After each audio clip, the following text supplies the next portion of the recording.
सोचस्य तो पुरुषादिवार्ता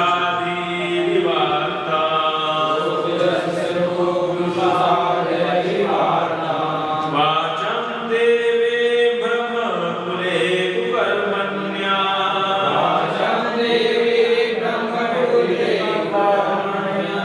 ब्रह्मण्य राजकुले कुलांग्या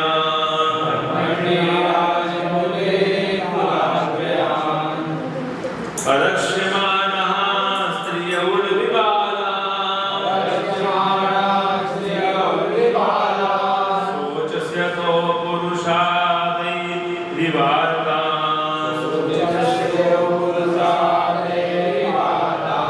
वाचं देवीं ब्रह्मकुले कुकर्मण्या ब्रह्मण्य राजकुले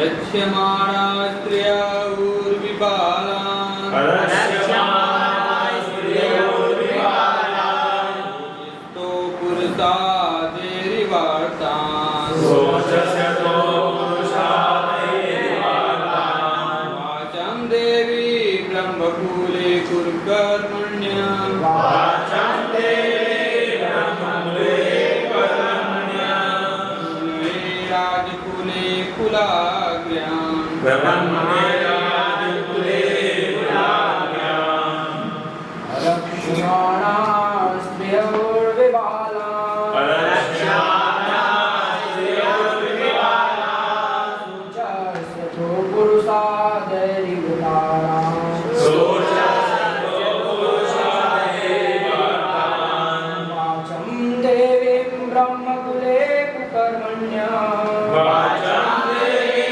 ब्रह्मकुले कुकर्मण्या राजकुले कुलाग्र्यां ब्राह्मण्य राजकुले कुलाग्र्याम् रक्ष्यमाणा स्त्रियौर्विबाला अरक्ष्यमाणा स्त्रियौर्विबाला शोचस्य तो पुरुषादैर्विवार्ता शोचस्य तो पुरुषादैर्विवार्ता वाचं देवीं ब्रह्मकुले कुकर्मण्या वाचं देवी ब्रह्मकुले कुकर्मण्या ब्रह्मण्य राजकुले कुलाग्र्यां ब्रह्मण्य राजकुले कुलाग्र्याम्।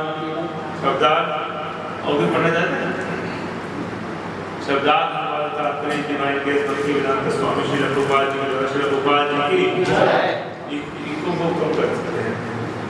अरक्ष्यमाणः अरक्षित अरक्षित अरक्षित स्त्रियः स्त्रियां उर्वी पृथ्वी पर बालाना बच्चों को सोचसी आपको तरस आ रही हैं अथो इस तरह पुरुषादि आदमियों के द्वारा एवं सदृश आर्ताना दुखियारी वाचं वाणी देवी को ब्रह्मकुले ब्राह्मण कुल में कुकर्माणी धर्म के विरुद्ध कार्य करता है अब्रह्मण्य ब्राह्मण संस्कृति के विरोधी लोग राजकुले प्रशासनिक वंश में कुलाग्र्यां अधिकांश कुल अनुवाद ध्यान से श्रवण करेंगे। क्या आपको उन दुखियारी स्त्रियों तथा बच्चों पर दया आ रही है जिन्हें चरित्रहीन पुरुषों द्वारा अकेले छोड़ दी गई हैं? अथवा आप इसलिए दुखी हैं कि ज्ञान की देवी अधर्म में रत ब्राह्मणों के हाथ में है, या यह आप देखकर दुखी हैं कि ब्राह्मणों ने उन राजकुलों का आश्रय ग्रहण कर लिया है जो ब्राह्मण संस्कृति का आदर नहीं करते। मेरे पीछे तो आएंगे। क्या आपको उन दुखियारी स्त्रियों तथा बच्चों पर दया आ रही है जिन्हें चरित्रहीन पुरुषों द्वारा अकेले छोड़ दी गई हैं, अथवा आप इसलिए दुखी हैं कि ज्ञान की देवी अधर्म में रक्त ब्राह्मणों के हाथ में है, या आप यह देखकर दुखी हैं कि ब्राह्मणों ने उन राजकुलों का आश्रय ग्रहण कर लिया है जो ब्राह्मण संस्कृति का आदर नहीं करते। तो इसका तात्पर्य ध्यान से सुनिए। कलयुग में ब्राह्मण तथा गायों के साथ स्त्रियां तथा बच्चे अत्यंत उपेक्षित रहेंगे और आरक्षित छोड़ दिए जाएंगे। इस युग में स्त्रियों के साथ अवैध संबंध के कारण अनेक स्त्रियां तथा बच्चे आरक्षित हो जाएंगे।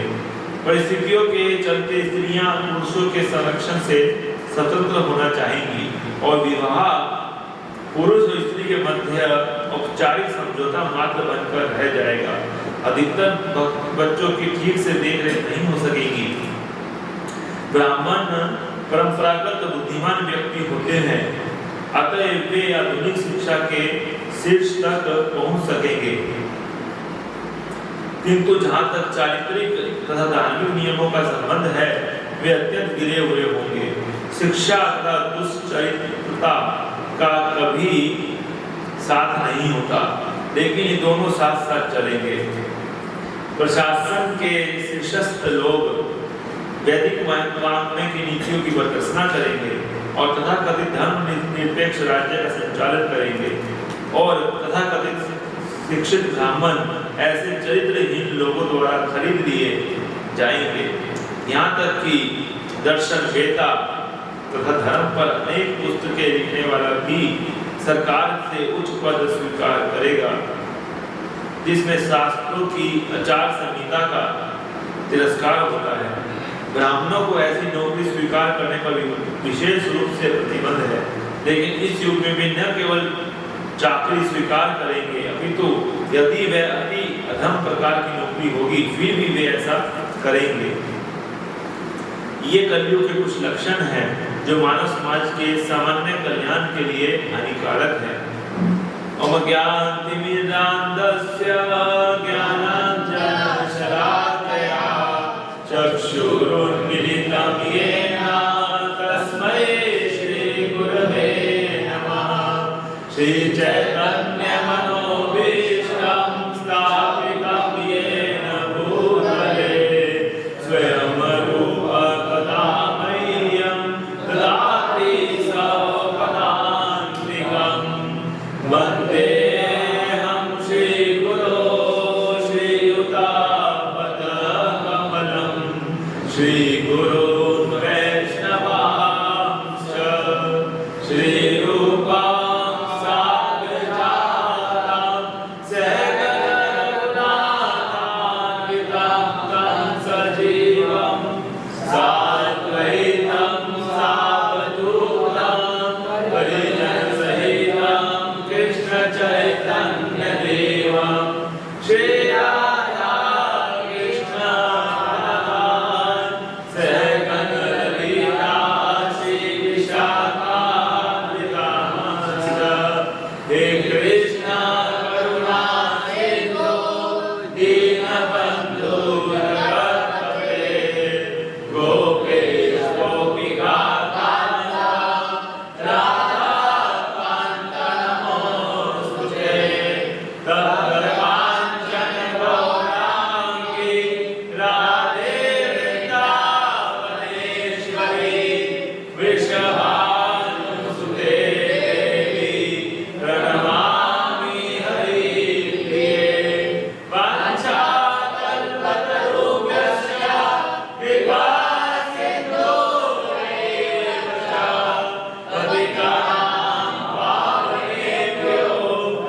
श्रीमते भक्ति वेदांत स्वामी नामिने नमस्ते सरस्वती गौरवाणी प्रचारिणे निर्विशेष शून्यवादी पाश्चात्य देश सारिणे हुक्म करोति वाचालं नमोते गिरि कृपात् मम वन्दे श्री गुरुदीनतारं परमानंद श्री चैतन्य ईश्वर।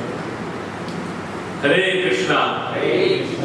तो आप सभी का आज के हमारे भागवतम की क्लास में स्वागत है। तो जो हमने जो पहले वैष्णव सॉन्ग गाया तो उसमें बहुत ही महत्वपूर्ण श्लोक था, ये सॉन्ग था, महत्वपूर्ण था काफी। इसमें हमें शुद्ध भक्ति का कैसे प्राप्ति होगा ये बताया गया है। बताते हैं कि शुद्ध भक्त चरण रेणु भजन अनुकूल, कि जो शुद्ध भक्तों के चरणों की रज है वो हमारे भजन के लिए अनुकूल है। और जो भक्त की सेवा यानी कि भक्तों की जो सेवा ही है वही परम सिद्धि है और प्रेम रूपी लता का मूल जड़ है। अगर हमें चाहते हैं कि भगवान के प्रति प्रेम आए हमारे हृदय में, है ना, तो हमको क्या करना चाहिए? हमको भक्तों की सेवा करनी चाहिए।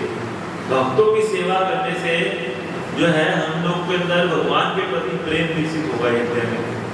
भक्तों की सेवा सबसे इम्पोर्टेंट है। भक्तों की सेवा परम सिद्धि है ना, प्रेम लतिका मूल। माधव तिथि भक्ति जननी यतने पालन करी, है ना, चैंटिंग बाद में के टाइम में चैंटिंग। तो माधव तिथि भक्ति जननी यतने पालन करी। जो माधव तिथि है यानी कि जो एकादशी की तिथि है वो भक्ति की जननी है। भक्ति जन्म होते, भक्ति का जन्म होता है वहां से, है ना, और इसको यत्न पूर्वक पालन करना चाहिए। उसके बाद बताते हैं कि कृष्ण वसति वसति बलि परम आदरे बलि, कि मैं भगवान के धाम को ही अपना निवास स्थान चुनता हूँ। कि भगवान जहाँ पर रहते हैं उनका निवास स्थान है, वही मेरा निवास स्थान है। मैं अलग से कहीं और रहना नहीं चाहता। गौर भगवान ने जिन जिन स्थानों का भ्रमण किया, जिन जिन स्थानों का गौर भगवान ने भ्रमण किया, उन सभी स्थानों को मैं भी भक्तों के संग में जो है क्या करूँगा? उन स्थान का दर्शन करूँगा। भगवान चैतन्य महाप्रभु पूरे पृथ्वी पे भ्रमण किए थे, है ना, भारतवर्ष में। तो जहाँ जहाँ भी गए थे वो, है ना, वृंदावन गए थे। तो मैं सब जगह जाऊँगा मैं भी, लेकिन भक्तों के साथ, अकेले नहीं, है ना। उसके बाद मृदंग वाद्य सुनीते मन अवसर सदाएगा। मेरा मन में जब मृदंग करताल इन सब की ध्वनि सुनने के लिए ललायित रहता है ना। और गौर सुंदर द्वारा जो कीर्तन है, हरिनाम संकीर्तन, उसको मैं जब सुनता हूँ तो मेरा मन नाचने लगता है कीर्तन सुन करके, है ना। और युगल मूर्ति के दर्शन करके, यानी भगवान श्री कृष्ण के और राधा कृष्ण के दर्शन करके मुझे परम आनंद की प्राप्ति होती है। और महाप्रसाद जब मैं खाता हूँ भगवान का तो मैं माया को भी जीत लेता हूँ, है ना। जिस दिन घर में भजन कीर्तन होता है उस दिन घर साक्षात गोलोक वृंदावन हो जाता है। और भगवान का चरणामृत और गंगा जी का दर्शन करके तो सुख की सीमा ही नहीं रहती, है ना। तुलसी माधव प्रिया तुलसी का दर्शन कर तापों से दग्ध हुआ मेरा हृदय सुशीतल हो जाता है। यानी तुलसी महारानी बहुत ही महत्वपूर्ण है हमारे भक्ति में जीवन के लिए। क्योंकि वृंदा देवी जो है वो साक्षात गोलोक वृंदावन में महारानी है ना। पूरे वृंदावन के कंट्रोलर है वृंदा देवी, तो भगवान के अति प्रिय है। तो इसलिए तुलसी महारानी को हमें बहुत रिस्पेक्ट देना चाहिए। प्रभुपाद कहते थे इवन इफ वी डू नमस्कार टुवर्ड्स तुलसी महारानी, है ना, प्रदक्षिणा और कुछ डालेंगे तो हमारी भक्ति में बहुत एडवांसमेंट होगा। प्रतिदिन हमको अपने घर में भी ये आदत डालनी चाहिए क्या कि हम तुलसी महारानी को प्रणाम करें एवरी डे, है ना। जैसे हम लोग आपने आज सुबह किया, कैसे करें, प्रणाम करते हैं। और प्रदक्षिणा करें 3 कम से कम प्रदक्षिणा, ज़्यादा भी कर सकते हैं, 21 प्रदक्षिणा कर सकते हैं, है ना। और जल डालना चाहिए प्रतिदिन।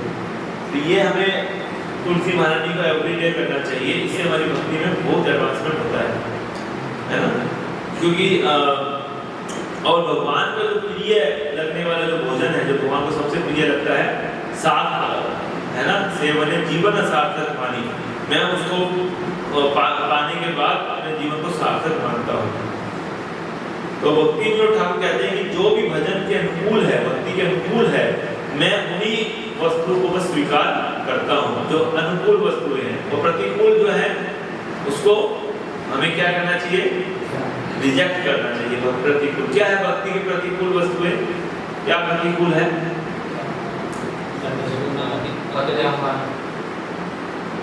भक्ति के जो प्रतिकूल चीजें हैं वो क्या है?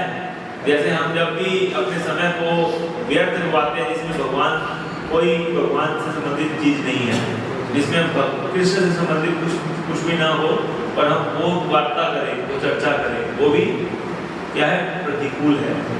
वो कार्य करें जो भगवान से कोई लेना देना नहीं है, वो भी प्रतिकूल है ना। तो इस प्रकार से बहुत ऐसी चीजें जो जरूर से ज्यादा सोना, जरूर से ज्यादा खाना, सब भक्ति में प्रतिकूल है।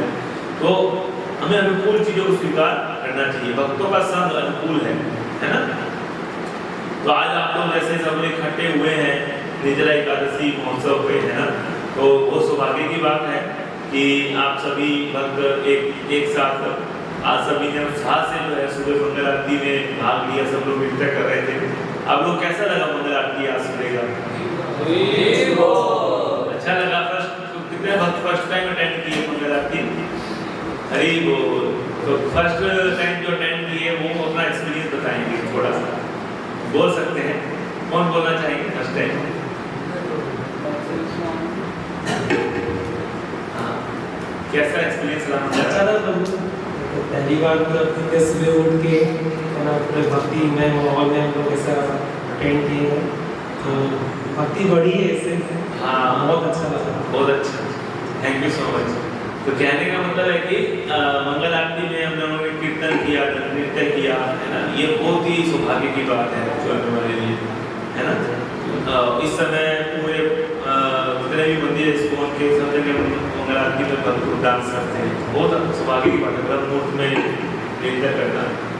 और उसके अलावा आप लोगों ने जो है जब सबने बैठ के जब किया एक साथ बैठ करके भक्तों के संग में, तुलसी महारानी को बीच में रखकर, तो इसमें बहुत आनंद और बहुत ज़्यादा शक्ति है ना। ये अभी हम लोग फिर से करेंगे, अभी खत्म नहीं हुआ, पूरा दिन करेंगे आराम से, है ना। तो कहने का मतलब है कि बहुत मज़ा आया, अच्छा लगा, है ना। कुछ थोड़ा थकान वगैरह लग रहा था क्योंकि रात में नींद पूरा नहीं हुआ था, 1:30 बजे। कोई नहीं, अगर किसी को नींद आता तो थोड़ा रेस्ट भी ले सकते हैं, ऐसा कोई दिक्कत नहीं है। तो आज जो है हम एकादशी व्रत के बारे में थोड़ा चर्चा सुनेंगे कि एकादशी व्रत क्यों किया जाता है ना। एक्चुअली एकादशी जो है ना, जैसे कृष्ण पक्ष और शुक्ल पक्ष जो होता है, तो उसमें वैक्सिंग और वैनिंग मून होता है ना। जैसे चंद्रमा जब पहले बड़ा होता है, पूर्णिमा आती है, उसके बाद फिर पूर्णिमा से अमावस्या आती है। तो उस दोनों ही शुक्ल पक्ष और कृष्ण पक्ष का जो 11वां तिथि है उसको एकादशी बोलते हैं, है ना। तो इस एकादशी को मतलब क्यों व्रत किया जाता है ना। तो एक्चुअल में शास्त्रिक व्यू पॉइंट ये है, सबसे पहले शास्त्रिक व्यू पॉइंट चर्चा करेंगे। क्या, क्यों एक भगवान ने ना एक पाप पुरुष की रचना किए थे। एक पाप पुरुष वो पुरुष होता है कि जितनी भी प्रकार के पाप है जो कि मनुष्य करता है, वो सब पाप मिला दो अगर, तो उससे एक पुरुष बन जाता है। उसकी रचना ना भगवान ने किया पाप पुरुष। और वो पाप पुरुष क्या करता है, वो पापियों को खूब ज़्यादा प्रताड़ना देता है, खूब ज़्यादा कष्ट देता है ना। तो जो कलयुग में वो ओवर टाइम करता है पाप पुरुष, है ना। कि कलयुग में लोग पापी ज़्यादा होते हैं ना। कलयुग में जन्म लेना, एक्चुअली कलयुग में अधम पतित लोग ही जन्म ग्रहण करते हैं एक्चुअली। कि कलयुग कोई अच्छा युग नहीं है, है ना। अभी हम इसमें चर्चा कर रहे हैं, अभी इसी श्लोक में भी कलयुग के बारे में आएगा, है ना। तो कलयुग में बहुत ज़्यादा अधम युग है, और उसमें भी अधम युग जो है, हम जैसे उसमें क्या करते हैं, जन्म लेते हैं, इसलिए बहुत पाप करते हैं जीव इस युग में। तो पाप पुरुष ओवर टाइम करता है और खूब उसको प्रताड़ना देता है। तो लोग इतने दुखी थे कि भगवान कृष्ण का हृदय जो है ना वो करुणा से भर गया। भगवान ने सोचा कि इतने दुखी, इतना कष्ट उठाएंगे तो कैसे काम चले, कैसे जीवों को मतलब सांत्वना मिलेगी। तो जब इतनी करुणा में हृदय से जब उन्होंने मतलब भगवान थे, उसी समय उनके अंदर से जो एक देवी प्रकट हुई, उस देवी का नाम था एकादशी। तो देवी प्रकट हुई और देवी को भगवान ने पूछा कि तुम कैसे प्रकट हुई। तो भगवान ने, वो देवी ने कहा कि आपके हृदय में इतनी करुणा है जीवों के लिए, उस करुणा से मेरा जन्म हुआ है, मेरी एकादशी।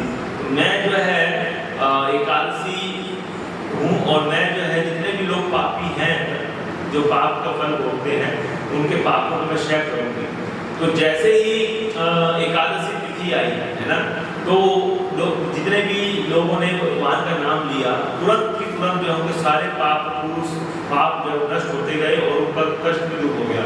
पाप पुरुष बड़ा दुखी हो गया कि अरे मेरे को भगवान ने जन्म दिया है और मेरा कोई कार्य नहीं रहा, एकादशी आई और उसने तो सारा कुछ खत्म कर दिया, मैं कुछ करूँगा ही नहीं, मैं तो जॉबलेस हो गया हूँ, मेरे को क्या काम मिलेगा, मैं तो जॉबलेस हूँ, मेरे को भी तो कोई स्थान मिलना चाहिए ना, मेरा तो मृत्यु हो जाएगी, इस एकादशी तो सब सारा पाप खत्म कर देगी, मैं कहाँ रहूँगा। तो भगवान से बोला, उसने प्रार्थना किया कि हे प्रभु, एकादशी के दिन तो सब कुछ सारे पाप नष्ट हो जाते हैं, तो मैं कहाँ रहूँ, मेरे को बताओ कहाँ रहना है। तो भगवान ने कहा कि तुम्हें भी स्थान मिलेगा। कहाँ पे स्थान मिलता है? बोले कि तुम्हें स्थान मिलेगा अन्न के अंदर। कि एकादशी के दिन पाप पुरुष को जो स्थान मिलता है वो कहाँ मिल जाता है? अन्न के अंदर स्थान ग्रहण कर लेता है पाप पुरुष। और कोई अगर एकादशी के दिन अन्न ग्रहण करता है, अन्न मतलब अन्न है ना, चावल दाल सब जो भी है, ये समझ नहीं आता है। अन्न जो ग्रहण करता है उसको उन सारे पापों की भी सजा मिलती है जो कि उसने कभी किए ही नहीं लाइफ में, मतलब किए किसी और ने। मान लीजिए किसी लाइफ में कभी मर्डर नहीं किया तो मर्डर की सजा भी उसको प्राप्त हो जाएगी, समझ गए। किसी ने मान लीजिए कोई रेप ना किया कभी लाइफ में तो उसको भी रेप की सजा मिलेगी।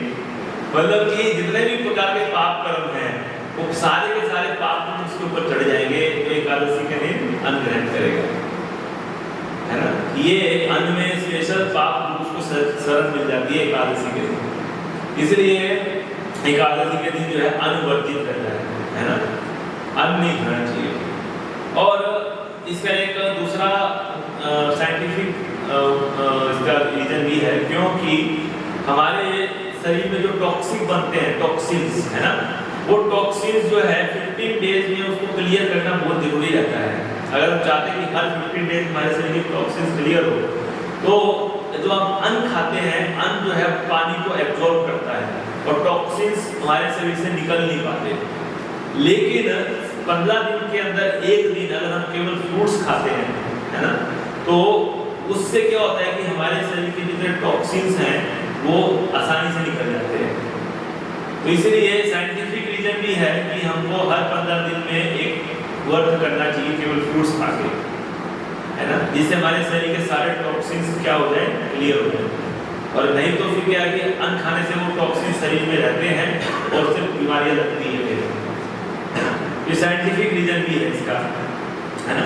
तो ये एक पहलू था कि हमें एकादशी का फास्ट क्यों करना चाहिए, है ना। और एक और इसमें शास्त्र में कथा आती है कि एक मुर्रे नाम का एक राक्षस था, है ना। तो वो जो है भगवान के साथ युद्ध कर रहा था।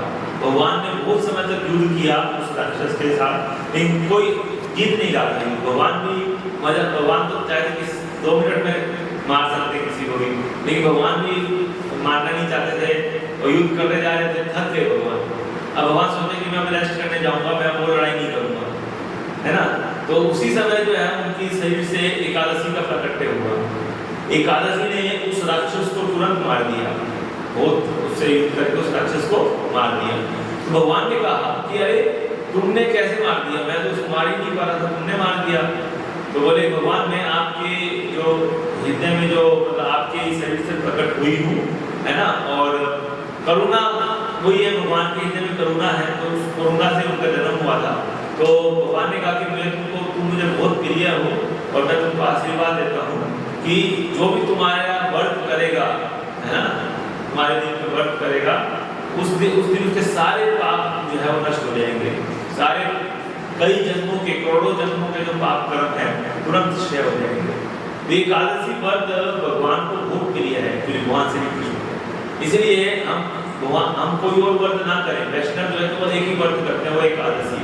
क्यों? क्योंकि भगवान को अति प्रिय है। माधव तिथि भक्ति जननी, है ना, यतन पालन करी। तो इसलिए इसका पालन जो है यतन पूर्वक करना रहता है। जैसे हम लोग आज निर्जला एकादशी है, तो निर्जला एकादशी में जो है वो यतन पूर्वक पालन कैसे करते हैं कि सबसे पहले कोई भी एकादशी हो उसको यतन पूर्वक मतलब यही है कि उसको निर्जल ही किया जाए। ये बाकी युगों में ऐसा होता था, सतयुग, द्वापर, त्रेता, बाकी युगों में शरीरों में शक्ति होती थी तो कोई भी बड़ी आसानी से निर्जल कर लेता था एकादशी का। कलयुग में तो थोड़ा कठिन है, लेकिन कई भक्त लोग करते हैं, हर एकादशी को निर्जल करते हैं, है ना। लेकिन सब उससे भी ज्यादा जरूरी है कि एकादशी के दिन भगवान का श्रवण कीर्तन और स्मरण ज्यादा से ज्यादा होना चाहिए। भगवान की कथा का श्रवण होना चाहिए, कीर्तन होना चाहिए, नाम जप होना चाहिए, अधिक से अधिक होना चाहिए। ये उससे भी महत्वपूर्ण है कि हम निर्जल करें। कई लोग ना, कई भक्त लोग निर्जल फास्ट के चक्कर में पूरा दिन सोते रहेंगे, है ना भाई, दिन मतलब तब कमजोरी आ जाती है, कमजोरी आएगी तो सो जाएंगे और कम से कम 8, 10, 12 घंटे सोते ही रहेंगे और सोते सोते दिन गुजार देंगे। तो ऐसे फास्ट करने से कोई फायदा नहीं है, क्योंकि हमें इसमें खाना और सोना सबसे कम होता है। उपवास का क्या मतलब है? उपवास का मतलब है कि उप मतलब पास और वास मतलब कृष्ण के पास, यानी कृष्ण के पास वास अधिक से अधिक करें, पास, है ना, इसी को उपवास बोलते हैं। यानी उपवास में खाना और सोना कम करके अधिक से अधिक श्रवण कीर्तन जब किया जाए उसी को उपवास बोलते हैं। यानी कि अगर हम निर्जल रह के अगर श्रवण कीर्तन बहुत अच्छा कर पा रहे हैं, जब अच्छा कर पा रहे तो वो अच्छी बात है। लेकिन अगर हमें नहीं कर पा रहे, हम श्रवण कीर्तन जब नहीं कर पा रहे और क्योंकि निर्जल रहने से तकलीफ हो रही है, तो जल पी के करना चाहिए, कोई प्रॉब्लम नहीं है। लेकिन श्रवण कीर्तन और जब अधिक से अधिक करना चाहिए, सोना कम से कम चाहिए, खाना कम से कम चाहिए, है ना। तो और लेकिन अगर हमें तकलीफ हो रही है तो खा लेना चाहिए, खा के करना चाहिए श्रवण कीर्तन और जब। लेकिन हमें सोना कम से कम चाहिए और वेस्ट नहीं करना चाहिए समय को। ये इस को एकादशी पालन करने की विधि है ना। भौतिक चर्चाएं, जैसे भौतिक रूप से नौकरी करना, बिजनेस करना, उस दिन थोड़ा सा कम कर देना चाहिए, है ना। जो है भगवान की भक्ति में, जीवन भक्ति में अपने आप को लगाना चाहिए। एकादशी 15 दिन में एक दिन आता है। एक दिन अगर हम स्ट्रॉन्ग करेंगे ना तो 15 दिन तक बैटरी चार्ज रहेगी हमारी। उसके बाद फिर 15 दिन में बैटरी स्लो हो जाएगी तो फिर चार्ज कर लीजिए एकादशी के दिन, और फिर इस तरीके से जिंदगी भर हमारी बैटरी जो है चार्ज रहेगी और हमारी भक्ति कंटिन्यू रहेगी। जो भक्त जीवन भर एकादशी व्रत को यतन पूर्वक पालन करते रहता है, यानी कि अपना श्रवण कीर्तन और जब अधिक से अधिक करते रहता है ना, और व्रत को भी पालन करता है, वो कभी भक्ति से विपत नहीं होगा, इसमें कोई दोराई नहीं है। हरि बोल। भक्ति उसको कभी नहीं माया में जाएगा, वो माया से हमेशा बचा रहेगा। ये हर 15 दिन में एकादशी आता है इसी पर्पस के लिए, ताकि हम अपने आप को रिचार्ज करें, अपनी बैटरी रिचार्ज करें।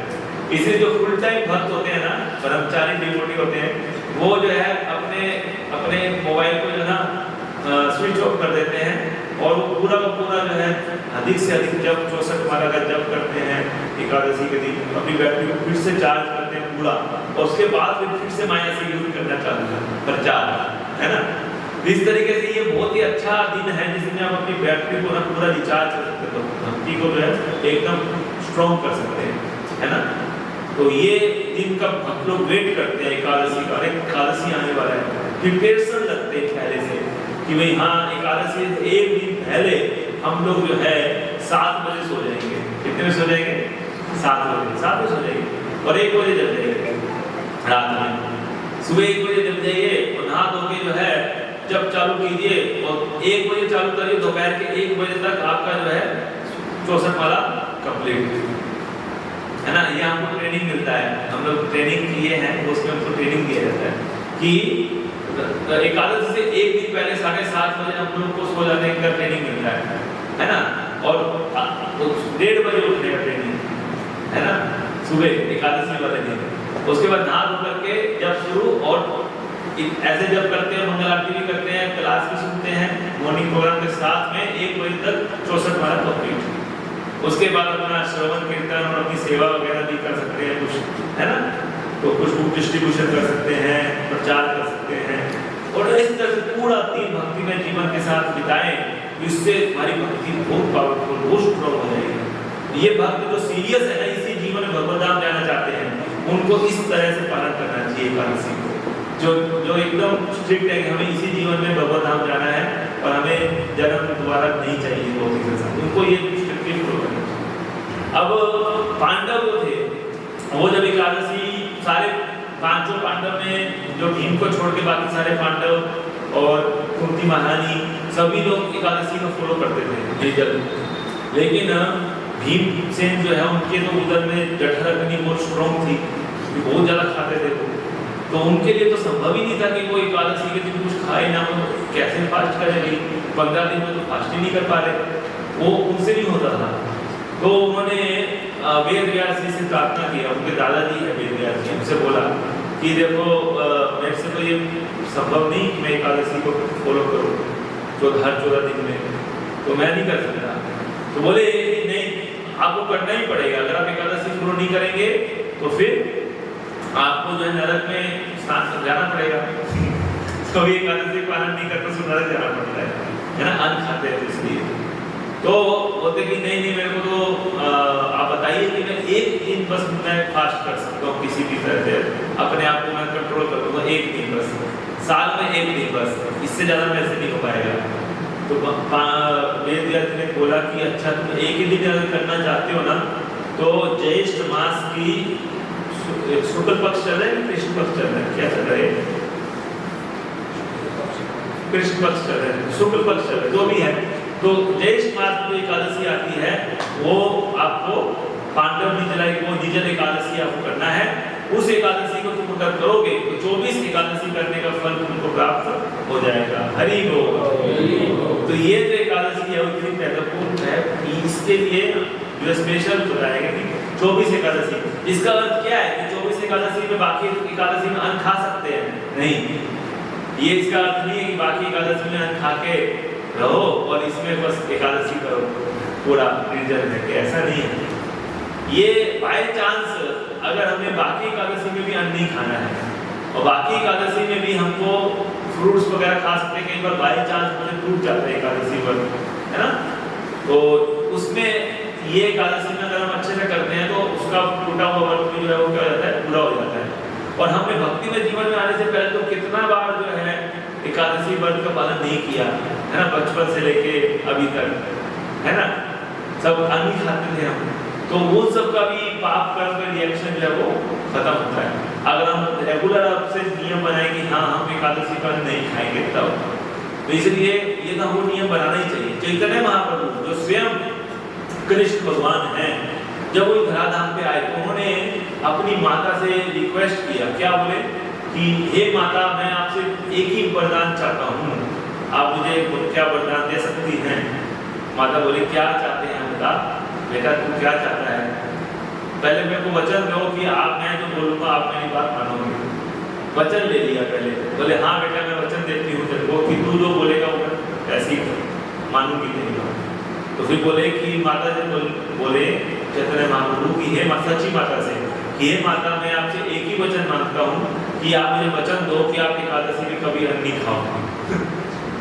ये सच्ची माता भी जो है अन्न ग्रहण करते थे पहले, है ना, तो उन्होंने ये वचन ले लिया चैतन्य महाप्रभु ने अपनी माता से कि एकादशी में अन्न मत खाना, क्योंकि अन्न जो है उसमें पाप पुरुष निवास करता है एकादशी के दिन, है ना।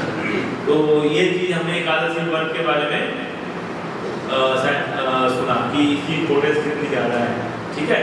तो इसलिए निर्जल एकादशी में पानी अन्न जो है वो ग्रहण नहीं करते हम, है ना। जितना हो सके अगर कोशिश कर सकते हैं, नहीं तो फिर ले भी सकते हैं। तो ये जो श्लोक हमने पढ़ा, ये श्लोक कौन बोल रहे हैं?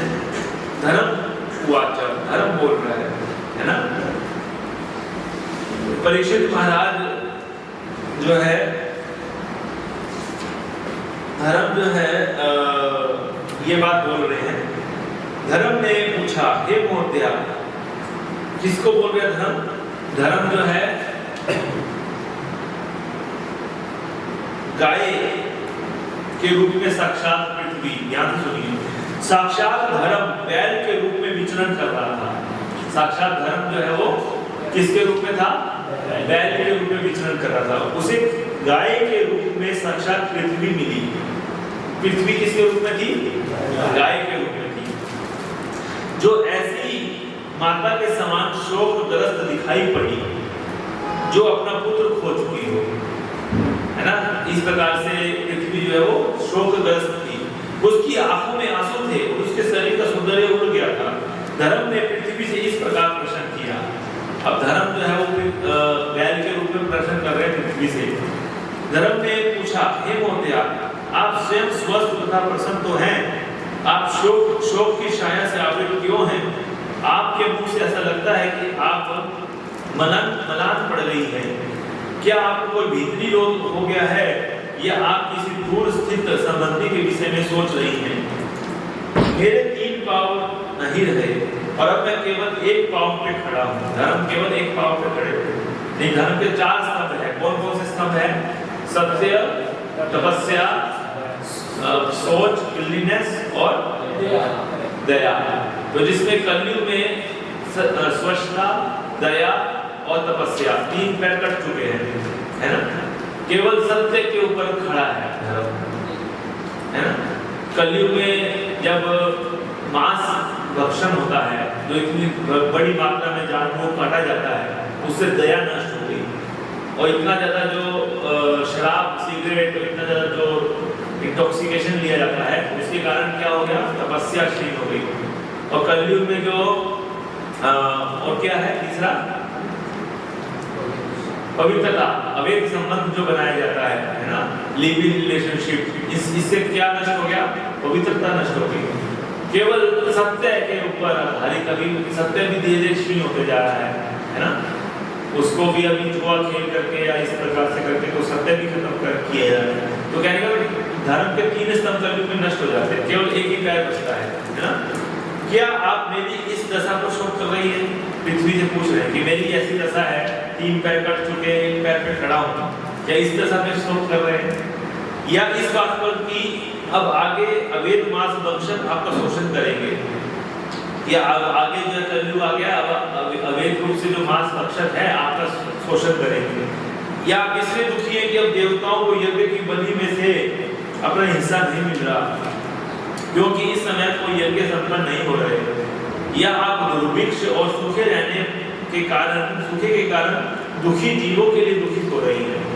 उसके बाद इसमें बता रहे हैं कि या आपको दुखियारी स्त्रियों तथा बच्चों पर दया आ रही है, जो चरित्रहीन पुरुषों द्वारा अकेली छोड़ दी गई है? अथवा आप इसलिए दुखी हैं कि ज्ञान की देवी धर्म में व्रत ब्राह्मणों के हाथ में है? कि ज्ञान की देवी जो है, नॉलेज जो है वो किसके हाथ में है? अधर्म में रहते जो ब्राह्मण हैं उनके हाथों में है ना। या आप ये देखकर दुखी है कि ब्राह्मणों ने उन राजकुलों का आश्रय ग्रहण कर लिया है जो ब्राह्मण संस्कृति का आदर नहीं करते। तो इसमें प्रभुपाद कह रहे हैं कलयुग में ब्राह्मण तथा गायों के साथ स्त्रियां तथा बच्चे अत्यंत उपेक्षित रहेंगे, है ना, और अरक्षित छोड़ दिए जाएंगे। अब देखिए गाय जो है वो कैसे जो है अरक्षित तरीके से रहती है, उनको पकड़ के स्लॉटर हाउस में ले जाते हैं, उनको काट भी देते हैं गायों को। आपको बड़े बड़े मेट्रो सिटीज में जैसे मुंबई, दिल्ली में आपको एक भी गाय नहीं दिखेगी, क्योंकि सारी गायों को पकड़ के स्लॉटर हाउस में ले जाके काट देते हैं। बताया जाता है कि 50,000 गाय डेली काटी जाती है भारत में, एवरी डे 50,000, है ना, स्टैटिस्टिक्स है। बीफ एक्सपोर्ट में इंडिया नंबर 1 है, दूसरे नंबर पे है बीफ एक्सपोर्ट, गाय का मांस एक्सपोर्ट करता है भारत। कहने का मतलब है कि गाय और ब्राह्मण अत्यंत उपेक्षित रहेंगे, है ना। इनके साथ स्त्रियां और बच्चे भी, है ना। अलक्षित स्त्रियां देखिए अलक्षित है बिल्कुल, है ना। स्त्रियां जो देखिए स्वतंत्रता के नाम पे स्त्री जो है वो पूर्ण रूप से जो है रक्षित नहीं है, शोषण हो रहा है स्त्रियों का, है ना। अब आगे क्या कह रहे हैं, इस युग में स्त्रियों के साथ अवैध संबंध के कारण अनेक स्त्री तथा बच्चे अलक्षित हो जाएंगे। परिस्थितियों के चलते स्त्रियों और पुरुषों के संरक्षण से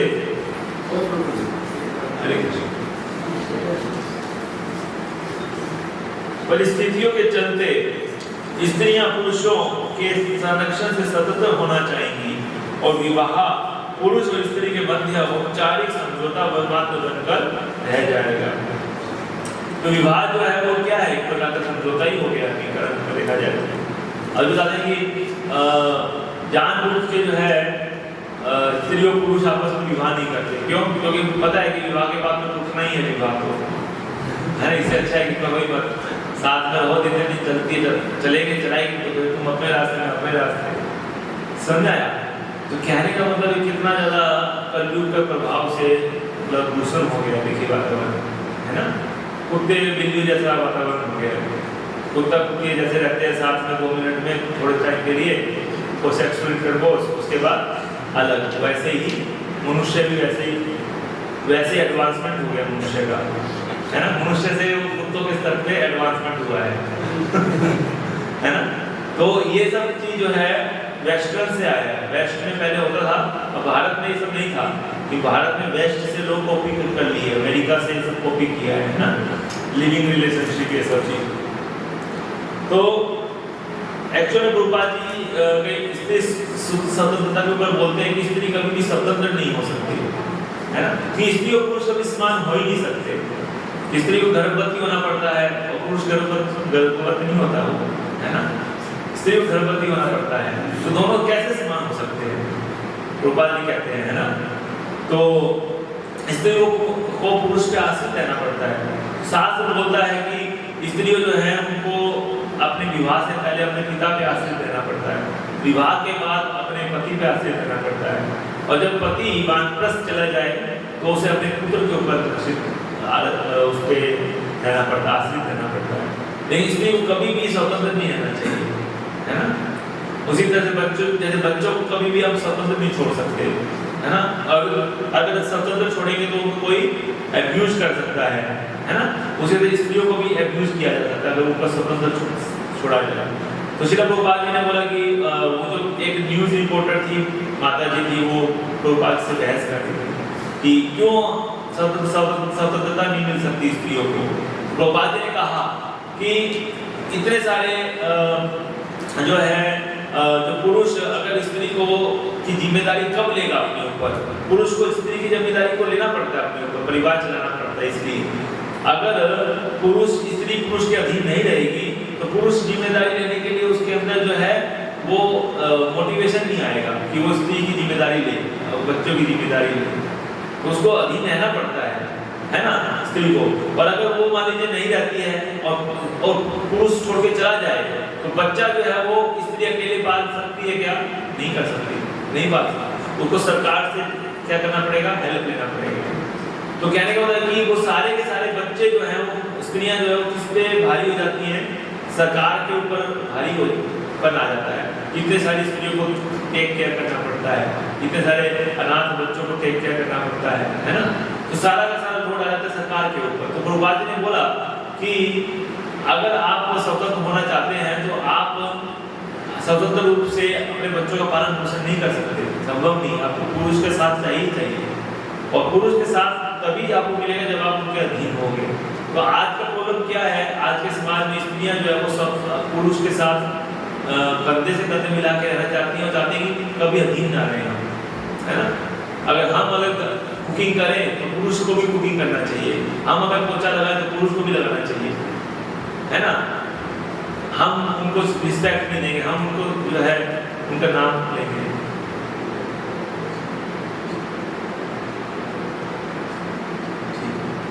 तो इस प्रकार से है ना। तो कहने का मतलब है कि ये चीज जो है ना आज के समाज में देखने को मिलता है। पहले के समाज में बोला जाता है कि जो घर होते थे ना उसमें स्त्रियों का रहने का एक अलग अंदर की तरफ स्थान होता था, स्त्रियां घर के अंदर रहती थी, है ना, और पुरुष जो रहते थे वो दिन भर बाहर रहते थे, उनका रहने का स्थान अलग होता था। आज भी गाँव में कहीं कहीं पर ये आप देख सकते हैं कि पुरुष जो है वो बाहर रहते थे, मतलब घर के बाहर उनका एक अलग सा होल होता था जहाँ पे सब एक साथ बैठे रहते थे, और स्त्रियों को घर के अंदर रहती थी, है ना। और कभी भी पुरुष और स्त्री केवल कभी मिलते नहीं थे पूरा दिन भर में, है ना, वो अलग ही, मतलब दोनों अलग रहते थे। लेकिन स्त्रियों को जो है वो मतलब इतना ज़्यादा वो अपने घर के काम काज में इतने दक्ष होते थे और अपने पति की सेवा करना, अपने संतान का पालन पोषण करना, उनको पढ़ाना लिखाना, उनको अच्छे संस्कार देना, स्त्रियों का ये सबसे बड़ा कार्य है। माता का कार्य ये है सबसे बड़ा कि अपने संतान को अच्छे संस्कार दे, आध्यात्मिक संस्कार दें, है ना, और अपने पति की सेवा करे, घर में सेवा करे, ये उनका कार्य रहता है मेनली। इसमें दक्ष होना चाहिए, है। और पुरुष बाहर जाके कमाए और लेकर आए, लेकिन आज के समय में इसलिए चाहते हैं कि हम भी कमाएंगे बाहर जाके। ये कल्चर जो है हमारा वैदिक कल्चर नहीं है कि स्त्रियों को बाहर जाके कमाना चाहिए, नहीं कमाना चाहिए, क्योंकि अगर स्त्री कमाएगी तो बच्चों का संरक्षण कैसे होगा, क्योंकि वो बच्चों को समय नहीं दे पाएंगे। इसलिए माता पिता देखिए दोनों नौकरी करते हैं, बच्चे को जो है आय पाल रही है, वो आय को माँ मानता है, माता को माँ नहीं मानता अपनी, और हमारे पिताजी को पिता मानता है ना। वो जो उसके अंदर भाव है वो आ नहीं पाता बच्चा, इसलिए माता पिता को छोड़ देता है वो फिर अंतिम में, है ना, स्वतंत्र हो जाते हैं माता पिता से। तो कहने का मतलब है कि माता पिता को अपने बच्चों को समय नहीं दे पाते क्योंकि वो दोनों इतने व्यस्त हैं नौकरी करने में, है ना। जबकि माता को क्या करना चाहिए, उसको ये सब नौकरी से वो नहीं होना चाहिए। उनको केवल एक ही बात है कि कैसे अपने परिवार को अच्छे से अच्छे संस्कार दिए जाएं, उनको भक्ति में वातावरण बना के रखा जाए घर में, और अधिक से अधिक जो है भक्ति में सहयोग किया जाए, अपने पति का सहयोग किया जाए, है ना, बच्चों को अच्छी परवरिश दी जाए। ये एक जो है स्त्री का कर्तव्य है, जो हमारे वैदिक काल में जो स्त्रियाँ पर हम कई सारे उदाहरण देख सकते हैं, है ना। तो जैसे सीता मैया हैं, और भी बहुत सारे शास्त्र के उदाहरण हैं। तो कहने का मतलब है कि ये चीज़ हमें देखना चाहिए। प्रभुपाद जी कह रहे हैं कि अधिकतर बच्चों की देखरेख से ठीक से देखरेख नहीं हो सकेगी, है ना, क्योंकि बच्चों की देखरेख नहीं होगी। क्यों नहीं होगी? क्योंकि दोनों ही नौकरी करते हैं, इसलिए नहीं हो पाएगी। ब्राह्मण जो है परंपरागत बुद्धिमान व्यक्ति होते हैं, अतः वे आधुनिक शिक्षा के शीर्ष तक पहुंच सकेंगे, किंतु जहाँ तक चारित्रिक और धार्मिक नियमों के संबंध है वे अत्यंत गिरे हुए रहेंगे। मतलब ब्राह्मण का जो चरित्र है और धार्मिक नियमों का पालन नहीं करेंगे। यदि पढ़ाई बहुत अच्छी करेंगे, पीएचडी कर लेंगे, है ना, लेकिन उनके अंदर चरित्र नहीं होगा, फिर भी सिगरेट पिएंगे, शराब पिएंगे, अवैध संबंध बनाएंगे, है ना, पीएचडी करने के बाद भी, तो ये चरित्र उनका गिरा हुआ रहेगा, है ना। शिक्षा और दुष्चरित्रता का कभी साथ नहीं होता है क्या? शिक्षा और दुष्चरित्र दोनों साथ साथ होते हैं क्या? वैदिक कल्चर में ऐसा नहीं होता था। कोई शिक्षित बोला जाता है, इसका तो उसका चरित्रवान भी होगा। लेकिन अभी जो है क्या है कि कलयुग में ये दोनों दीक्षा और शिक्षा और दुष्चरित्र साथ साथ चलेंगे। कलयुग में शिक्षा भी सो-कॉल्ड शिक्षा है, वो कोई शिक्षा नहीं है, वो अशिक्षा है, वो एक्चुअली अज्ञानता है। असली शिक्षा क्या है कि चरित्रवान बनना, ये सबसे बड़ी शिक्षा है ना, कि लोगों को चरित्र उनका अच्छा हो। मातृवत पर दारेशु, सभी स्त्रियों को माता के समान देखना। पर तपेशु लोष्टवत, दूसरे के जो धन है उसको कचरे के समान देखना, है ना। आत्मवद सर्वभूतेषु, कि अब दूसरों के साथ वैसा व्यवहार ना करना जैसा हम अपने साथ ना चाहते हो कि कोई मेरे साथ करे, है ना। यह पश्यति स पश्यति, मतलब वो भक्त, वो जो व्यक्ति है वो वास्तव में शिक्षित है, जो ये सोचता है कि मैं दूसरे के साथ वैसा व्यवहार ना करूं जैसा कि मैं नहीं चाहता कि लोग मेरे साथ करें, वो ऐसा मैं दूसरे के साथ क्यों करूं। आत्मवद सर्वभूतेषु, है ना, ये जो वास्तविक शिक्षा है। नहीं, कौन ऐसी शिक्षा दे रहा है, समझ गए? तो क्या कहते हैं कि ये जो शिक्षा और दुष्चरित्र है दोनों साथ साथ चलेंगे कलयुग में। और प्रशासन के शीर्षस्थ लोग वैदिक मांगने की नीतियों की बरतस्ना करेंगे। जो प्रशासन में जो सबसे उच्च कोटि में जो भक्त हैं, जो लोग हैं उच्च कोटि में, वो वैदिक मांगने की नीतियों की बरतस्ना करेंगे। इस शास्त्र में जो चीजें बताई गई है उसको बोलेंगे सब तो बेकार है, शास्त्र बेकार है। इसलिए देखिए जो एजुकेशन सिस्टम जो बनाते हैं, जो नेतागण, उन्होंने सब समस्त प्रकार की जो स्पिरिचुअलिटी है वो हटा दिया शिक्षा क्रम से। रामायण, महाभारत, पहले ये सब पढ़ाया जाता था, लेकिन अभी सब हटा दिया गया है शिक्षा क्रम से, और सबको माइथोलॉजी, अंधविश्वास घोषित कर दिया गया है ना। तो ये सब जो है ये, और बता रहे हैं कि धर्मनिरपेक्ष राज्य का संचालन करेंगे। तथा कथित धर्मनिरपेक्ष, हम धर्मनिरपेक्ष हैं, और धर्मनिरपेक्ष के नाम से सारा का सारा जो लड़ाई झगड़ा और इतना सारा कुछ होता है धर्मनिरपेक्षता के नाम पे हो रहा है ना। कि सेकुलर है, कोई भी तो सेकुलरिज्म के नाम पे इतना ज्यादा झगड़ा जो है सब होता है सेकुलरिज्म के नाम पे, है ना। और बता रहे हैं कि तथाकथित शिक्षित ब्राह्मण चरित्रहीन लोगों के द्वारा खरीद लिए जाएंगे। ब्राह्मण जो है तथाकथित शिक्षित ब्राह्मण, सो कॉल्ड जो एजुकेटेड है ना, वो एजुकेशन नहीं है उनको, लेकिन वो उनको भी खरीद लिया जाएगा। जैसे नौकरी करते हैं ना लोग, है ना, चरित्रहीन लोग जो उनको खरीद लेते हैं वास्तव में। ये हम देखते नौकरी करते हैं ब्राह्मण लोग, है ना, स्कूल कॉलेज में पढ़ाते हैं, लोग सैलरी मिलता है, तो सैलरी लेता है तो वही बोलता है जो उसको बोला जाता है बोलने के लिए, सत्य नहीं बोलेगा कभी, है ना। जो चीज बोला जाएगा तो आपको झूठ बोला तो झूठ ही बोलेगा, क्यों? वो सैलरी ले रहा है ब्राह्मण। कभी भी वैदिक मांगने में, वैदिक कल्चर में ब्राह्मण सैलरी नहीं लेता था, टीचर कभी सैलरी नहीं लेता था, इसलिए वो सत्य बोलता था हमेशा। लेकिन अभी क्या है, टीचर को बताया जाता है कि आपको यही बताना है कि रामायण बकवास है, रामायण जो है उसमें ये एक प्रकार का अंधविश्वास है, महाभारत अंधविश्वास है, वैदिक शास्त्र, तो यही पढ़ाता है वो, क्योंकि सैलरी मिल रहा है उसको, तो सैलरी से मतलब है ना। यहाँ तक कि दर्शन वेद और धर्म पर अनेक पुस्तकें लिखने वाला भी सरकार से उच्च पद स्वीकार करेगा, है ना, जिसमें शास्त्रों की आचार संहिता का तिरस्कार होता है। ब्राह्मणों को ऐसी नौकरी स्वीकार करने पर विशेष रूप से प्रतिबंध है, लेकिन इस युग में वे न केवल नौकरी स्वीकार करेंगे, अपितु यदि वह अति अधम प्रकार की नौकरी होगी फिर भी वे ऐसा करेंगे। मतलब ब्राह्मण किसी भी प्रकार की नौकरी चाहिए उसको, ब्राह्मण की नौकरी के पीछे भाग रहा है ना, कि मेरे को नौकरी चाहिए।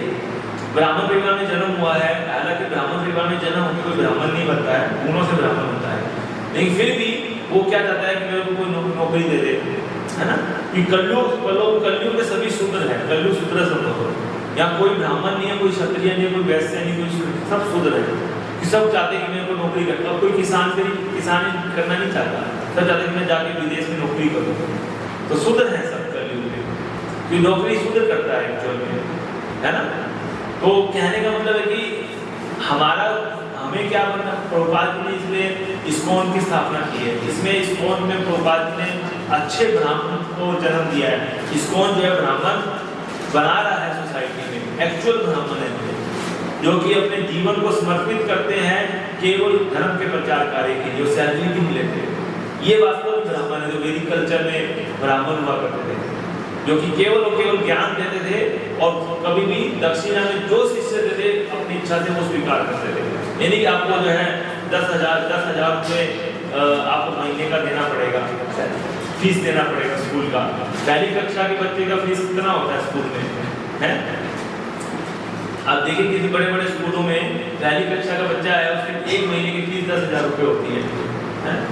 तो कहने का मतलब ये है कि ऐसा कोई बिजनेस बना दिया है, तो क्या बना दिया है, शिक्षा को बिजनेस बना दिया है, है ना।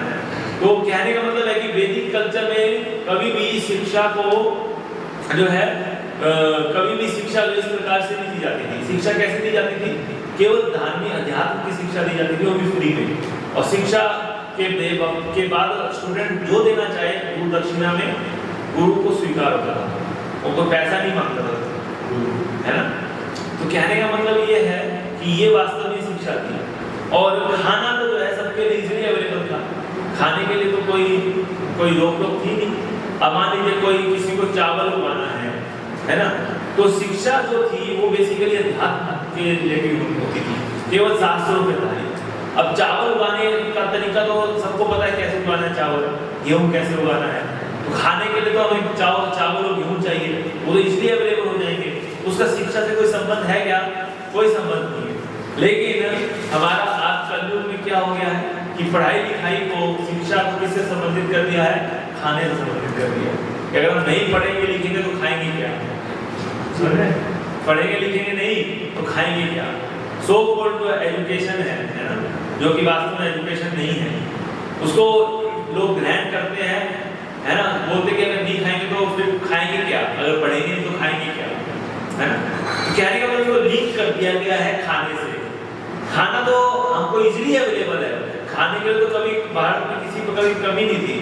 बताया जाता है पृथ्वी इतना अन्न उत्पादन कर सकती है कि अभी जो पॉपुलेशन है उसके 100 गुना भी पॉपुलेशन अगर हो जाए वो भी उसके लिए भी सफिशिएंट पृथ्वी जो है वो अन्न उगा सकती है, इतना क्षमता है पृथ्वी में। लेकिन लोग जो है वो चाहता अन्न उत्पादन करना नहीं चाहता, लोग नौकरी करना चाहते हैं फैक्ट्री में जाके, समझ में आया? तो कहने का मतलब ये है कि ये जो है कलयुग का प्रभाव है। कलयुग में वर्णाश्रम धर्म जो है वो नष्ट हो चुका है ना, लोग जो है ब्राह्मण नहीं रहे और क्षत्रिय लोग क्षत्रिय नहीं रहे, है ना, प्रशासनिक लोग जो है प्रशासन के नाम पे चोर लुटेरे हो गए, है ना, कैसे लोगों का से अपने पैसा को अपने जेब में डालते हैं। करप्शन नेता जो है वो नंबर 1 है करप्शन में, भारत में नेता जो है वो नंबर 1 है करप्शन में, IAS ऑफिसर उसके बाद, समझ गए? तो ये सब लाइन से है, पुलिस डिपार्टमेंट, उसके बाद फिर जो रक्षक है वही भक्षक बन चुका है इस महीने जनता का। तो कहने का मतलब ये है कि कलयुग की परिस्थिति खराब हो चुकी है और आने वाली परिस्थिति और भी खराब होगी। इसलिए हम लोगों को क्या करना पड़ेगा, हम लोग को ये वैदिक कल्चर जो हमारा स्मॉल का जो प्रचार हो रहा है पूरी पृथ्वी पे, इसको हमें प्रोत्साहन करके देना पड़ेगा। इस पे हमें अधिक से अधिक जो है अपने जीवन में लागू करना चाहिए और दूसरे को समझाना चाहिए इस कल्चर के बारे में, है ना। तो ये चीज है।